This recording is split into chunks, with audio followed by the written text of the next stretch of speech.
Hello students, myself Rajiv Atri. Today we are going to discuss very important topic potentiometer. Students, potentiometer पढ़ने से पहले हमें एक दो चीजें इसके बारे में जान लेनी चाहिए, एक दो क्वेश्चंस के आंसर भी जान लेने चाहिए। जैसे कि पोटेंशियोमीटर एक ऐसा सर्किट है, इसको हम डिवाइस नहीं बोलेंगे। पहली चीज पोटेंशियोमीटर के बारे में देखो, potentio and meter. Potentio means potential difference, meter का मतलब है एक तरह से ऐसा स्केल जो आपको पोटेंशियल डिफरेंस की रीडिंग देता है। हाँ, potentiometer basically used to measure potential difference.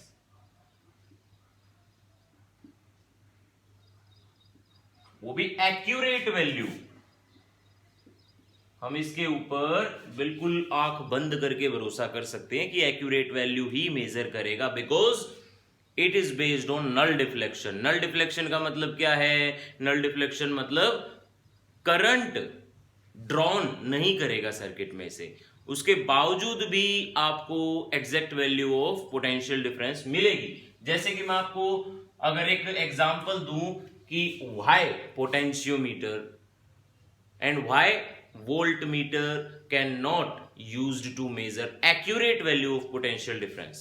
मतलब पोटेंशियोमीटर ही क्यों यूज करें, वोल्टमीटर यूज क्यों ना करें? देखो, मान लो दिस इज अ रेजिस्टेंस, ये एक बैटरी से कनेक्ट है।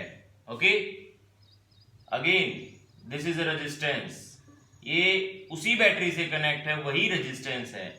इसके अक्रॉस पहले करंट कितना रहा होगा? आई करंट रहा होगा। रेजिस्टेंस कितना है इसका? आर है। So according to Ohm's law potential difference कितना होना चाहिए? आई आर होना चाहिए, है ना। आफ्टर दैट यहां पे जैसे ही मैंने इसका ये वाला जो पोटेंशियल डिफरेंस है आई आर, ये मेजर करवाने के लिए मैंने क्या किया, एक वोल्ट मीटर इसके पैरेलल में कनेक्ट कर दिया। वोल्ट मीटर पैरेलल में कनेक्ट होने से हुआ क्या? जंक्शन बना, है ना। ये दोनों पॉइंट्स एज ए जंक्शन काम करेंगे। जंक्शन पे क्या होता है? करंट का स्प्लिट। यहां पे मान लो आई डैश करंट गया, तो यहां पे आई माइनस आई डैश करंट जाएगा। अब देखो, इस रजिस्टर के अक्रॉस पोटेंशियल डिफरेंस कितना है? I minus I dash into R. ऐसा this is convenient value of potential difference that can be measured by a voltmeter। understand? ये वैल्यू तो नहीं मेजर हो रही ना, V is equal to IR, V is equal to IR नहीं major कर रहा, I माइनस I डैश, क्योंकि ये करंट ड्रॉन हुआ। अब ये करंट ड्रॉन होने से बचना है तो क्या करें? तो बेसिकली वोल्टमीटर को इनफाइनाइट रेजिस्टेंस वाला वोल्टमीटर बनाएं, क्योंकि अगर इनफाइनाइट रेजिस्टेंस होगा तो ऑब्वियसली करंट तो ड्रॉ कर नहीं पाएगा सर्किट का, बट वो आइडियल कंडीशन हो जाती है। और ideal condition, as you know, for any device ideal condition is just a virtual condition. Infinite resistance वाला हम इसको एक तरह से नहीं बना सकते। दैट्स व्हाई ये हम ये कह सकते हैं कि वोल्ट मीटर नहीं मेजर कर पाता एक्यूरेट वैल्यू। ओके, बट उसी आइडियल वोल्टमीटर की तरह अगर मैं कहूं पोटेंशियोमीटर काम कर सकता है, work as an ideal voltmeter. Ideal voltmeter का मतलब क्या है? एग्जैक्ट वैल्यू ऑफ आपको पोटेंशियल डिफरेंस मिलेगी। कैसे मिलेगी वो देख लेते हैं एक बार। ये देखो, ये हमारा एक पोटेंशियोमीटर का प्रैक्टिकल सर्किट है, इसको मैं बोलूंगा प्रैक्टिकल सर्किट। इसका इक्विवेलेंट सर्किट बना के दिखाऊंगा। हाँ, ये भी मैं आपको लिखवा देता हूं, it is not a device, it is just a practical circuit और it is just a circuit. इसको आप डिवाइस ना बोलें, ये कोई डिवाइस नहीं है, ये एक सर्किट है बस, जिसके अंदर एक बैटरी है। इसको डिराइविंग बैटरी बोल लो, ऑक्सिलरी बैटरी बोल लो, मेन बैटरी बोल लो, जो आपका मन करे वो नाम दो। की, वन वे की यूज की जाती है यहाँ पे। ये है हमारा रियोस्टेट वेरिएबल रेजिस्टेंस, जिसका यूज आपको बहुत अच्छे से समझाऊंगा अभी। इसका यूज क्या होता है। ये हमारी वायर है, ये वायर यहां से कटी हुई नहीं है, ओके, ये यहां से कनेक्टेड ही है, बट इनको बिकॉज मेरे को स्ट्रेच्ड रखना है, और वो स्ट्रेचिंग किससे पॉसिबल है, यहां पे कुछ एक, क्योंकि इतनी बड़ी वायर, इस वायर को 10 मीटर तक लंबी हम ले सकते हैं, ओके। सो इतनी बड़ी वायर एक कहीं पे स्ट्रेच्ड रखना ऐसे तो पॉसिबल है नहीं, एक ही लाइन में हम रखे। तो हमने क्या किया, हमने उसको जिगजैग घुमा दिया इस टाइप से। यहाँ पे ये स्क्रूज की हेल्प से एक लकड़ी के फट्टे के ऊपर ये सारा सिस्टम इस टाइप से अरेंज होता है। आपको गिवन होगा, ये सारा system as it is given होता है, ओके। यहाँ पे ये जो लगा है ये कॉपर की स्ट्रिप है, कॉपर स्ट्रिप। और कॉपर की स्ट्रिप ही क्यों लगाई मैंने, वो भी मोटी स्ट्रिप, क्योंकि copper is a good conductor and we can minimize the resistance of copper after increasing its area. This wire is used as a high resistive wire and that is Constantan and manganese. इनमें से आप कोई भी wire use कर सकते हो। अच्छा, यही वायर्स क्यों यूज करूं, because of high resistivity and low temperature coefficient. इसका क्या मतलब होता है, इसका मतलब होता है कि मैं इस वायर को, अगर इस वायर के किसी भी दो टर्मिनल के बीच में पोटेंशियल डिफरेंस मेजर करना चाहूं, जो कि हमारा पोटेंशियोमीटर करता है, तो वो पोटेंशियल डिफरेंस तभी तो मेजर होगा ना जब ये कोई एक सिग्निफिकेंट वैल्यू ऑफ रेजिस्टेंस देगा। और वो सिग्निफिकेंट वैल्यू ऑफ रेजिस्टेंस ये बहुत अच्छे से दे सकता है। ये मेटालिक अलॉय है। मेटालिक अलॉय का मैं इतना क्यों कह रहा हूं हार्डली, क्योंकि ये हाई रेजिस्टेंस प्रोवाइड करने के साथ साथ इसका टेम्परेचर कोफिशिएंट लो है। टेम्परेचर कोफिशिएंट लो होने का मतलब अब क्या होता है, जैसे जैसे मैं टेम्परेचर इंक्रीज करता हूं फॉर ए कंडक्टर, क्या इंक्रीज होता है, किसी भी कंडक्टर के लिए on increase in temperature resistance will also increase. But for these alloys resistance have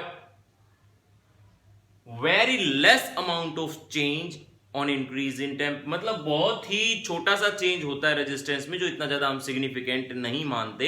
that's why हम नेग्लेक्ट करके चलते हैं। हम ये कहते हैं कि टेम्परेचर बढ़ेगा या घटेगा, इस पे कोई इफेक्ट नहीं पड़ेगा इसके रेजिस्टेंस पे।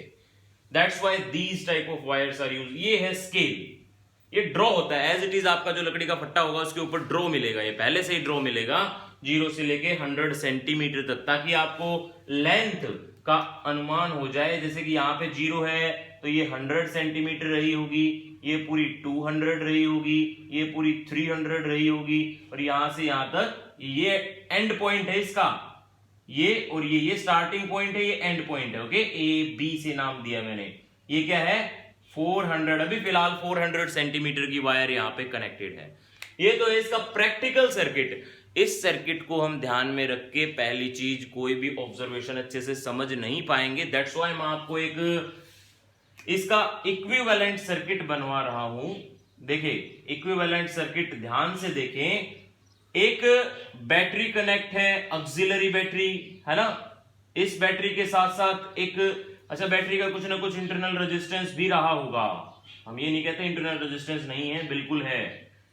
आफ्टर दैट ए की and a rheostat is connected. Rheostat पता होगा, रियोस्टेट जो रेजिस्टेंस की वैल्यू बढ़ा या घटा सके। अब हमें रेजिस्टेंस की वैल्यू क्यों बढ़ानी या घटानी है, ये वैल्यूज इसलिए बढ़ानी घटानी है क्योंकि मेरे को पोटेंशियल या पोटेंशियल ग्रेडियंट बहुत कम रखना है, करंट इनटू द सर्किट बहुत कम रखना है। क्यों कम रखना है अभी ये आगे चलते जाओ पता चलेगा क्यों कम रखना है। ये देखो, ये रियोस्टेट और रियोस्टेट से कनेक्ट है हमारी वायर। कौन सी wire, wire of high resistivity. ये देखो, ये मैंने कनेक्ट कर दी वायर ए बी, अलग कलर दिया मैंने इस वायर को ताकि अलग से आपको ये पता चले ये रेजिस्टिव वायर है। और रेजिस्टिव वायर बनाने के साथ साथ मैंने इस वायर को ऐसे कर दिया, देखो ये रेजिस्टेंस का हम ऐसे साइन दिखाते हैं ना, तो मैंने आपको ये अलग से डिनोट करवा दिया कि ये वायर भाई रेजिस्टेंस के रूप में ही यूज कर रहा हूं मैं यहां पे। अब मान लो इस वायर के किसी भी दो टर्मिनल के बीच में मेरे को पोटेंशियल डिफरेंस यूज करना है, फाइंड करना है, सॉरी, ये जॉकी है, जॉकी का हम आमतौर पे यूज करते हैं। आपको यहीं पे साइड में ना एक ऐसे, जब आपको पूरा इंस्ट्रूमेंट प्रोवाइड करवाया जाएगा, यहाँ पे फिट होती है जॉकी, पहले से ही हुक होता है जॉकी का, उसके अंदर ऑटोमेटिकली फिट होती है वो जॉकी निकाल के आपको यूज करनी है। जॉकी क्या होती है? जॉकी बेसिकली इसी टाइप का एक रॉड होती है, मेटालिक रॉड, जिसमें यहाँ पे कनेक्ट होता है, यहाँ पे एक स्क्रू होता है जिसके बेसिस पे हमें तारे कनेक्ट करनी पड़ती है ना, सर्किट क्लोज करना है ना, तारे तो कनेक्ट करनी पड़ेगी। और यहां से लेके यहां तक पूरी एक स्ट्रेट मेटालिक मोटी रोड होती है, उसके ऊपर प्लास्टिक की कवरिंग होती है। वो कवरिंग क्यों होती है? क्योंकि हम भी तो मेजर करेंगे ना, उसको ऐसे पकड़ के मेजर करते हैं ताकि हमारा रेजिस्टेंस ऐड ना हो जाए उसके अंदर, that's why. Yes students, after that ये तो था हमारा प्रैक्टिकल सर्किट। अब मैं इसका एक प्रिंसिपल बनाने जा रहा हूं, बिकॉज आपने ये सब पढ़ा कि आइडियल वोल्टमीटर की तरह भी काम करता है, ये एक सर्किट है, उसके बाद भी पोटेंशियल डिफरेंस मेजर कर पाता है। अब कोई प्रिंसिपल तो दो भाई इसका, कि किस प्रिंसिपल पे ये काम करता है। सो वो प्रिंसिपल बताने के लिए मैं आपको एक बार देखो, इतने का अगर इतनी वायर की लेंथ है, इसका हमें पोटेंशियल डिफरेंस मेजर करवाना है। To find potential difference of wire of length, कितनी लेंथ है, मान ली L, and area, uniform area of cross section है, uniform area of cross section, ऐसा। तो इसका अगर मेरे को अब मेजर करना है पोटेंशियल डिफरेंस, कैसे मेजर करूं? V is equal to IR according to Ohm's law. Now again, what is R? R is resistance, and resistance of this wire इतने पार्ट का रेजिस्टेंस है, A से लेके मान लो C तक, okay. So resistance rho L by A होता है, we all have know. Now I, row, A, ये सारी चीजें कांस्टेंट रहेंगी इस वायर के लिए, इतनी वायर के लिए, बट बिकॉज मेरे को लेंथ का कोई अंदाजा नहीं है कि हमें इतनी ही लेंथ का मेजर, क्या पता लेंथ बढ़ा दे, क्या पता और लेंथ बढ़ा दे, और क्या पता इतनी वायर की बजाय मैं ऑब्जर्वेशन करने के लिए लेंथ इसकी इससे भी और ज्यादा ले लूं।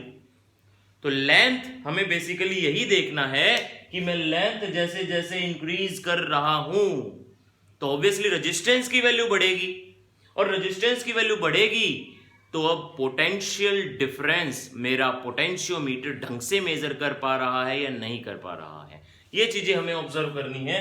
और ये चीजें ऑब्जर्व करने के लिए ये सारी चीजें तो कांस्टेंट है, करंट इनटू द सर्किट, पहले ही हम रियोस्टेट की एक पर्टिकुलर वैल्यू यहां पे डाल देंगे और वो वैल्यू के ऊपर ईएमएफ हमारा कांस्टेंट है, सो दैट्स व्हाई करंट भी कांस्टेंट होगा। करंट क्यों कांस्टेंट होगा वो भी अभी मैं आपको सिखाऊंगा। रो ए वो भी कांस्टेंट है। आफ्टर दैट हम कह सकते हैं ये सारी चीजें कांस्टेंट है, that's why V is equal to KL, है ना, V is equal to KL, और we can say that potential drop is directly proportional to length. This is the potentiometer principle. देखो लैंग्वेज में अब पोटेंशियोमीटर का principal लिखेंगे।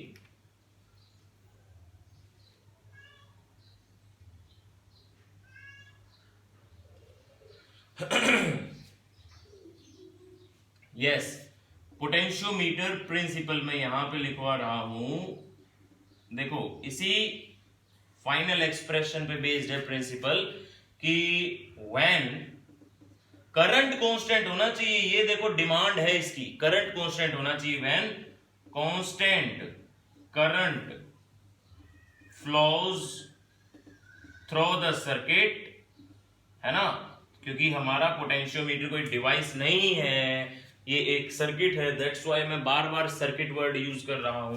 Constant current flows through the circuit, then net, अच्छा इसको आप potential ना समझें, ये पोटेंशियल डिफरेंस होता है, पोटेंशियल ड्रॉप होता है, okay. Net potential drop across the length of conductor, yeah, net potential drop is directly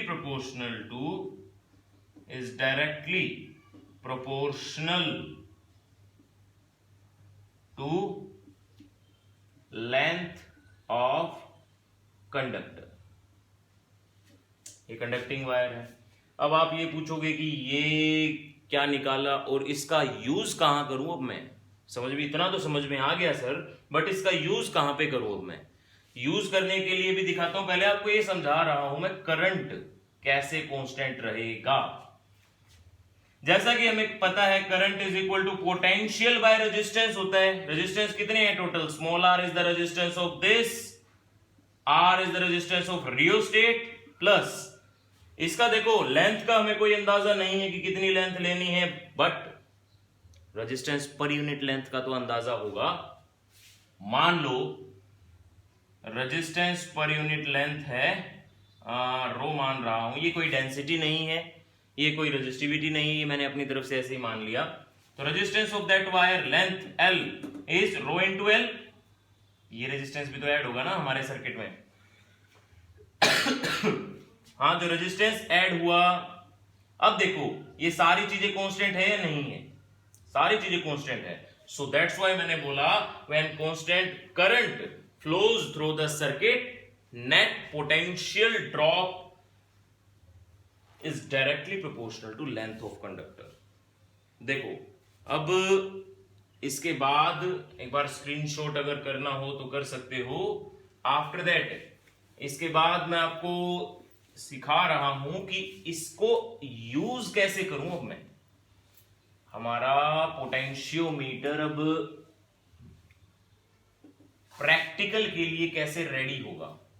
इसके अंदर थोड़ी और सजावट करनी है हमें, अभी ये कंप्लीट नहीं है इसका डायग्राम, अगर मेरे को यूज करना है तो। अदरवाइज डायग्राम कंप्लीट है। वैसे पोटेंशियोमीटर यही होता है, बट अगर मेरे को अब यूज करना है तो इसको मैं किस तरीके से यूज करूंगा। पहला मैं इसका यूज बता रहा हूं आपको। बिफोर डिस्कसिंग द यूज, एक और इंपॉर्टेंट टर्म जो है V is directly proportional to L था और V is equal to KL था। तो K क्या होता है? V by L। V by L क्या है? Potential gradient. पोटेंशियल ग्रेडियंट जिसकी देखो नई फिजिकल क्वांटिटी आई है ना, ऐसा यूनिट पता होनी चाहिए वोल्ट पर मीटर। एंड प्रैक्टिकल यूनिट भी पता होनी चाहिए आपको। प्रैक्टिकल बेस पे हम कौन सी यूनिट यूज करते हैं? बिकॉज ये सेंटीमीटर में होती है वायर्स, दैट्स व्हाई वोल्ट पर सेंटीमीटर ये हम यूज करते हैं हमारे प्रैक्टिकल पर्पस के लिए।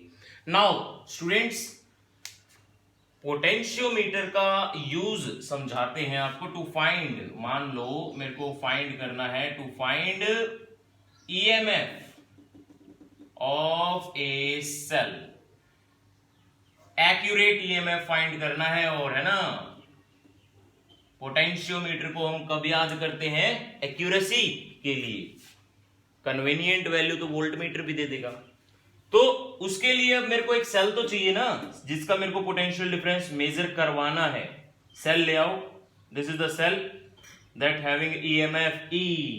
अब इस पार्ट को भूल जाओ, ये सारा पार्ट, ऊपर वाला पार्ट सिर्फ सर्किट में करंट मेंटेन रखने के लिए यूज होता है। ओके, सो इस पार्ट को अब हम कंप्लीटली भूल जाएंगे, क्योंकि हमें अब इस पार्ट की जरूरत है। गैल्वेनोमीटर दूसरा डिवाइस जो हमें यहां पे चाहिए। तीसरा जोकी तो रहने दो भाई, जोकी का हमें अभी भी काम है, क्योंकि जोकी का सर्किट कंप्लीट करने में यूज होगी ना। अब देखो EMF मेजर करना है हमें। EMF मेजर करना है, इतनी वायर का लेंथ, इतनी वायर का पोटेंशियल डिफरेंस कितना रहा होगा? V is equal to KL। KL रहा होगा ना पोटेंशियल डिफरेंस। इतनी वायर में पॉजिटिव टर्मिनल कहां है, नेगेटिव टर्मिनल कहां है? ये पॉजिटिव है ना, ये देखो पॉजिटिव टर्मिनल, उस साइड नेगेटिव है, ये नेगेटिव है। इस वायर में करंट मेंटेन करने के लिए या इस वायर में पोटेंशियल डिफरेंस क्रिएट करवाने के लिए ये बैटरी यूज होती है। इसलिए हम इसको deriving battery, main battery, auxiliary battery ये नाम दिया था मैंने, है ना। नाउ आफ्टर दैट अब हम ये सीखेंगे कि EMF ऑफ सेल एक्यूरेटली कैसे फाइंड करें। देखो, अकॉर्डिंग टू पोटेंशियोमीटर प्रिंसिपल, जो हमारा जनरल पोटेंशियोमीटर का प्रिंसिपल है, वो क्या कहता है? V is equal to KL ये होता है। दैट्स व्हाई पोटेंशियल डिफरेंस, ये पोटेंशियल डिफरेंस किसका है? A से लेके C तक की वायर का है। ओके, किसका है? A से लेके C तक की वायर का है। सो क्या मैं इतने पार्ट को उठा के यहां पे ले आऊं एक बार? देखो कैसे लेके आते हैं, ये ए से लेके सी तक की वायर है, इसके नीचे पैरेलल में कौन रखा है, एक बैटरी, एक गैल्वेनोमीटर, और जो कि यहाँ पे सी पे आके कनेक्ट हो गया। यहाँ पे पॉजिटिव था, यहाँ पे नेगेटिव था। पोटेंशियल डिफरेंस है, बिल्कुल है। अब पोटेंशियल डिफरेंस है, ये हमारा ईएमएफ है, तो अब मैं इस सर्किट पे क्या एक बार किरचॉफ्स रूल लगा लूं बाय अप्लाइंग, क्योंकि मेरे को पोटेंशियल डिफरेंस निकालना है ना भाई, by applying Kirchhoff's loop rule. Okay, देखो खुद की तरफ से कोई भी आप लूप मान सकते हो, आपको भी पता है लूप की डायरेक्शन कोई भी हो, डजंट मैटर। ऐसे लूप घुमाया मैंने तो नीचे वाले सर्किट के अक्रॉस इस डायरेक्शन में, ऊपर वाले सर्किट के अक्रॉस इस डायरेक्शन में है, ऐसा है, बिल्कुल है। अब ये देखो, अगर नेगेटिव से पॉजिटिव जा रहा है, नेगेटिव से पॉजिटिव जा रहा है तो ईएमएफ प्लस लूंगा। अब पॉजिटिव से नेगेटिव जा रहा है तो इसका ईएमएफ और पोटेंशियल डिफरेंस क्या लूंगा, नेगेटिव लूंगा। कितना, के एल के बराबर। ये क्या है मेरा, नेट पोटेंशियल। यही था ना किरचॉफ्स लूप रूल कि टोटल पोटेंशियल कितना, summation of each potential drop, है ना, across each end of the loop. पूरे लूप के अक्रॉस कहीं पे भी मैं किसी भी दो एंड्स के बीच में पोटेंशियल डिफरेंस मेजर करूं और उनको डायरेक्टली ऐड कर दो, ऐड करके रख दो, नेट पोटेंशियल वही होगा हमारा।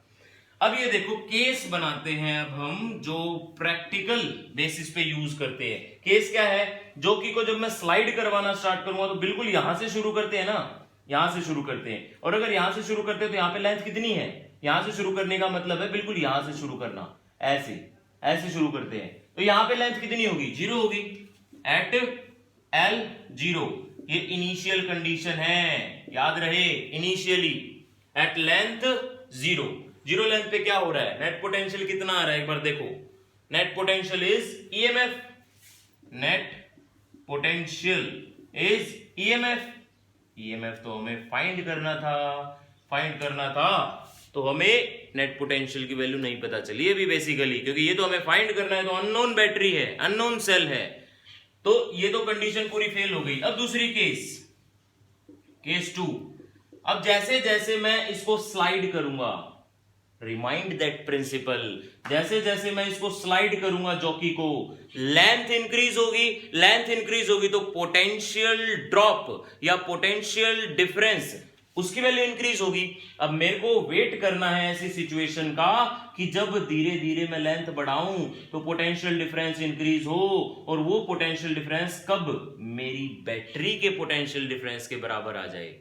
अगर ऐसा होगा, इस कंडीशन में जब ऊपर वाला पोटेंशियल डिफरेंस और नीचे वाला पोटेंशियल डिफरेंस बराबर है, मान लो ऊपर भी 12 वोल्ट का, नीचे भी 12 वोल्ट का पोटेंशियल डिफरेंस, तो क्या गैल्वेनोमीटर अब नल डिफ्लेक्शन दिखाएगा, बिल्कुल दिखाएगा। क्यों दिखाएगा नल डिफ्लेक्शन, नल डिफ्लेक्शन का मतलब क्या होता है, current into the circuit is 0। Current 0 कब होगा, जब इन दोनों पॉइंट्स का पोटेंशियल बराबर होगा, पोटेंशियल बराबर होगा तो पोटेंशियल डिफरेंस 0 होगा।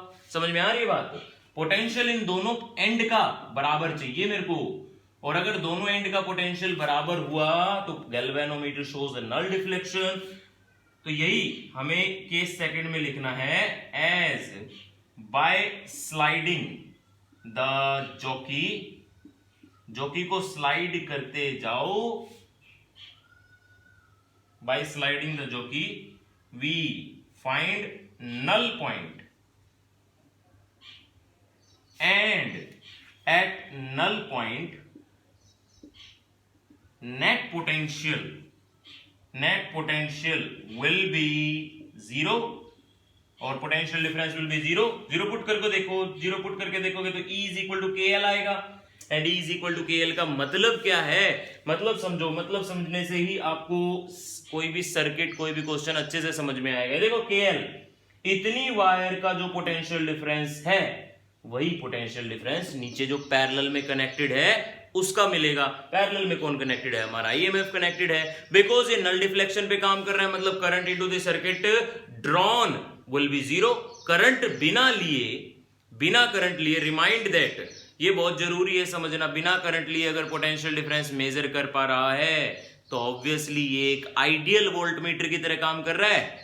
आइडियल वोल्ट मीटर क्या होता है? जिसका रेजिस्टेंस इनफाइनाइट हो। रेजिस्टेंस इनफाइनाइट होगा तो क्या होगा? और अगर रेजिस्टेंस इनफाइनाइट होगा तो बेसिकली वो करंट ड्रॉन नहीं करेगा। यही यहां पे हो रहा है, करंट ड्रॉन नहीं कर रहा। ये तो हुआ सारी कहानी पोटेंशियोमीटर की। ओके स्टूडेंट्स, अब पोटेंशियोमीटर, देखो वीडियो लेंथी हो रही हो तो कोई बात नहीं, इतना ही पोज करें, थोड़ी देर बाद देखने आ जाए। ओके, क्योंकि पोटेंशियोमीटर और उसके एप्लीकेशंस, जो कि दो ही एप्लीकेशन मेन है, वो दोनों एप्लीकेशन मैं साथ साथ पढ़ाऊंगा, तभी आपको समझ में आएगी चीजें। मैं दूसरी वीडियो बना सकता था एप्लीकेशंस के लिए, बट साथ साथ बनाऊंगा तभी चेन में आपको समझ में आएगी। तो एप्लीकेशन नंबर फर्स्ट अगर आप कहो तो वो थी to compare EMF of two cell. दो सेल का, अब ये देखो, एक सेल का ईएमएफ निकालना आ गया हमें। अब दो या दो से ज्यादा सेल का ईएमएफ कंपेयर करना सिखाएगा ये हमें। कंपेयर मतलब एक सेल 12 वोल्ट का, एक सेल 6 वोल्ट का है। अब आपको कैसे पता चलेगा वो 12 का है, 6 का है, या फिर वो दुगना है इससे? वो कंपेयर करना सिखाएगा। कैसे सिखाएगा? देखो, बेसिक चीजें यूज होंगी, कोई फालतू के तामझाम यूज नहीं होंगे। एक सेल जिसका ईएमएफ E1, यहीं से मैं दूसरी अपनी ऑब्जर्वेशन के लिए दूसरा सेल यूज कर रहा हूं जिसका ईएमएफ है E2। कितना ईएमएफ? E2। वही गैल्वेनोमीटर, वही जो कि but null deflection, because potential difference मैंने बदल दिया। पोटेंशियल डिफरेंस बदल दिया तो अब नल डिफ्लेक्शन वाला पॉइंट ऑटोमेटिकली खिसकेगा ना, थोड़ा सा, या तो उस साइड खिसके, इस साइड खिसके, उस चीज से डजंट मैटर, बट जरूर खिसकेगा। क्यों खिसकेगा? क्योंकि नीचे का पोटेंशियल डिफरेंस अब बदल दिया, तो ऊपर वाली वायर का भी पोटेंशियल डिफरेंस बदलेगा, तभी पोटेंशियल, इन दोनों पॉइंट का पोटेंशियल सेम होगा और उस पॉइंट पे नल डिफ्लेक्शन दिखाएगा गैल्वेनोमीटर। सो स्टूडेंट्स, मान लो कि L2 दूसरे ऊपर वाली वायर का पोटेंशियल डिफरेंस है जब ये सर्किट में है, कि L1 ऊपर वाली वायर का पोटेंशियल डिफरेंस है जब ये सर्किट में है। तो कुछ भी नहीं करना हमें, सिर्फ by applying potentiometer principle, potentiometer principle apply करो when cell E1 is into the circuit. जब E1 इनटू द सर्किट हो तो E1 is equal to KL1, जो अभी अभी निकाला हमने, is equal to KL use होता है। Now similarly when E2 is into the circuit, जब E2 को मैं इनटू द सर्किट ले रहा हूं तो ये हुआ। और स्टूडेंट्स, जब भी हमें किसी दो या दो से ज्यादा फिजिकल क्वांटिटीज को कंपेयर करना होता है तो हम क्या करते हैं? हम उनको डिवाइड कर देते हैं। इन दोनों को कंपेयर करना है तो बेसिकली डिवाइड कर दो। डिवाइडिंग 1/2 क्या होगा? E1/E2 is equal to L1/L2। हो गया कंपैरिजन। बस हमें ये देखना है कि नल डिफ्लेक्शन कितनी लेंथ पे आएगा, और वो कैसे देखेंगे? by using this meter, this scale। समझ में आई बात? now in next application, ये एप्लीकेशन बस इतनी ही है। अब एप्लीकेशंस आपको करने में कोई परेशानी नहीं होगी, ठीक है? ये अगर आपको प्रिंसिपल और अभी तक का पोटेंशियोमीटर की वर्किंग समझ में आ गई होगी तो ये एप्लीकेशंस करने में कोई भी परेशानी नहीं होगी। सेकंड एप्लीकेशन है to find internal resistance of a cell. देखिए, इंटरनल रेजिस्टेंस फाइंड करना है सेल का, तो ऑब्वियसली इनको तो अब रफ कर दो, क्योंकि अब मेरे को एक सेल चाहिए। ऊपर वाले सर्किट को भी, इसको इतने पार्ट को रफ कर दो। अब मेरे को एक सेल चाहिए जिसका कुछ ना कुछ इंटरनल रेजिस्टेंस, जो कि हर एक सेल का होता है। एक और चीज चाहिए, रेजिस्टेंस बॉक्स। इसका यूज अभी समझाऊंगा आपको, क्यों चाहिए रेजिस्टेंस बॉक्स भाई। ये देखो, ये गैल्वेनोमीटर, मान लो नल डिफ्लेक्शन पॉइंट यहां पे आया है। कब? जब रेजिस्टेंस बॉक्स काम नहीं कर रहा। मतलब रेजिस्टेंस बॉक्स में देखो क्या होता है, बेसिकली रेजिस्टेंस बॉक्स इस टाइप का होता है, एक डब्बा। इस डब्बे के अंदर बहुत सारे ना रिंग्स होते हैं। जिस भी रिंग को आप निकाल दोगे पूरा डब्बा उतना ही रेजिस्टेंस शो करना स्टार्ट कर देगा। ओके, सो अगर पूरा डब्बा उतना रेजिस्टेंस शो करना स्टार्ट कर रहा है तो हम इनफाइनाइट वाला रेजिस्टेंस निकाल देते हैं। अगर इनफाइनाइट रेजिस्टेंस निकाल देंगे तो पूरे डब्बे का रेजिस्टेंस कितना, इनफाइनाइट। और अगर डब्बे का रेजिस्टेंस इनफाइनाइट हो गया, अब क्या होगा, इस वायर में से करंट नहीं जाएगा, मतलब सेल का करंट ड्रॉ नहीं हो रहा। और अगर सेल का करंट ड्रॉ नहीं हो रहा तो ऑब्वियसली सेल एक ओपन सर्किट का पार्ट है, और अगर ओपन सर्किट का पार्ट है तो इसके टर्मिनल के बीच का पोटेंशियल डिफरेंस क्या होगा, ईएमएफ। बस इसलिए हमने as cell is in open circuit then L1 is point of null deflection।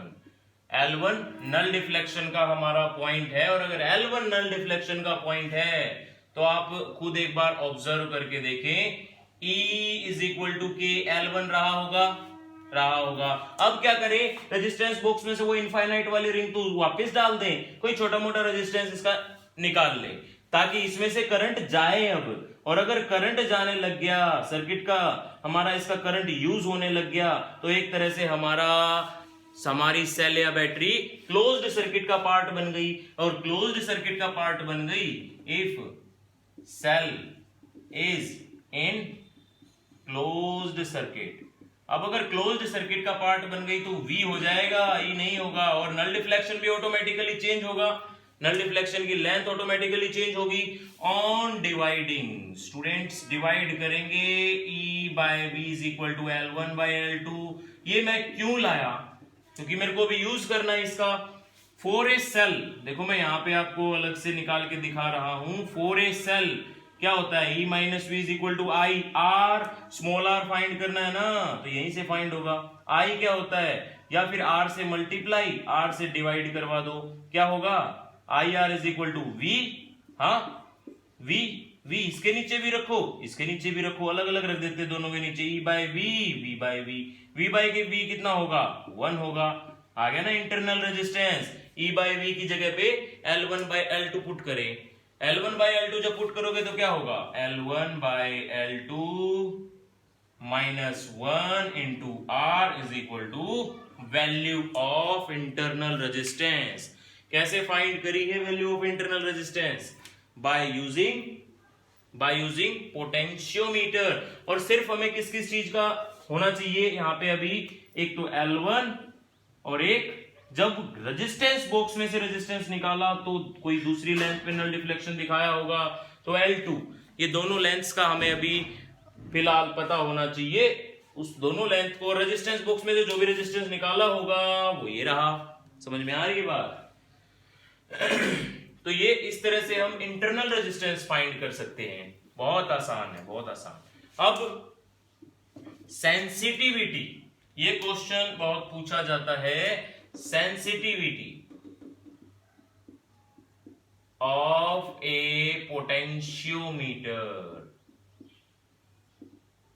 Is depend on, देखो सेंसिटिविटी क्यों, किस चीज पे डिपेंड कर रही है। सेंसिटिविटी बेसिकली किसी भी इंस्ट्रूमेंट के, किसी भी सर्किट के, किसी भी डिवाइस के प्रिंसिपल पे डिपेंड करती है डायरेक्टली। उसकी वर्किंग एंड थ्योरी भी उसके प्रिंसिपल पे डिपेंड करती है, उसकी सेंसिटिविटी भी उसके प्रिंसिपल पे डिपेंड करती है। कैसे डिपेंड करती है वो देखिए।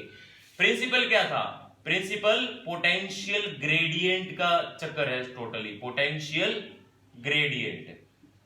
पोटेंशियल ग्रेडियंट जो कि कांस्टेंट होना पड़ेगा, K is equal to V by L होता है ना, ये है हमारा बेसिक प्रिंसिपल। और ये प्रिंसिपल है तो पहला केस, पोटेंशियल ग्रेडियंट जितना छोटा होगा उतनी पोटेंशियोमीटर सेंसिटिव होगा। अब इसका भी मैं आपको एक एग्जांपल लेके समझा रहा हूं। मान लो 0.5 वोल्ट पर centimetre is your potential gradient, या 0.1 वोल्ट मान लेते हैं। 0.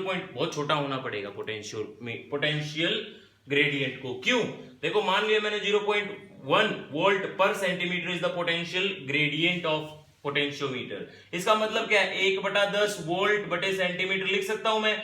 मतलब हर 10 सेंटीमीटर पे 1 वोल्ट ही चेंज हो रहा है। हर 10 सेंटीमीटर पे अगर 1 वोल्ट पोटेंशियल डिफरेंस हमारा इंक्रीज हो रहा है, तो इसका मतलब क्या है, इसका मतलब क्या है, कोई वायर मान लो 50 सेंटीमीटर की है या 100 सेंटीमीटर की है, यहाँ पे 400 सेंटीमीटर की है, तो हर 10 सेंटीमीटर पे 1 वोल्ट राइज होगा, हर 10 सेंटीमीटर पे 1 वोल्ट राइज होगा। इससे होगा क्या, इससे होगा कि अब जब मैं सेल या बैटरी हमारी इसके पैरेलल में कंबाइन करूंगा और गैल्वेनोमीटर देखूंगा, तो null deflection of galvanometer, null deflection of, देखो अगर मैंने ऐसा किया जो कि यहां से लेके यहां लेके गया और एकदम से 10 वोल्ट का चेंज आ गया, तो मेरी बैटरी थी सारी ही 2 वोल्ट की, अब चेंज आ रहा है 10 वोल्ट का सीधा ही, तो मैं नल डिफ्लेक्शन फाइंड करने में कहीं ना कहीं मेरे को प्रॉब्लम होगी, और अगर प्रॉब्लम होगी तो बेसिकली गंदा पोटेंशियोमीटर है ना। अच्छा डिवाइस वो होता है जो जिसका लीस्ट काउंट अच्छा हो, एक तरह से मैं ऐसे समझा सकता हूं, है ना। लीस्ट काउंट अच्छा होने का मतलब है कि छोटे से छोटा पोटेंशियल डिफरेंस मेजर कर सके, और वो तब मेजर होगा स्टूडेंट्स जब मैं इसको इस तरह से स्लाइड करवाऊं, और नल डिफ्लेक्शन मतलब पोटेंशियल ड्रॉप बहुत धीरे धीरे बदले। अगर भी धीरे धीरे बदलेगा तो ऑब्वियसली आपको भी पता है ये जो 2 वोल्ट है ये हम जल्दी से इस वाली वायर पे भी अचीव कर लेंगे, और इस वाली वायर के पे 2 वोल्ट अचीव कर लिया, तो 2 वोल्ट बराबर अब गैल्वेनोमीटर नल डिफ्लेक्शन शो करेगा।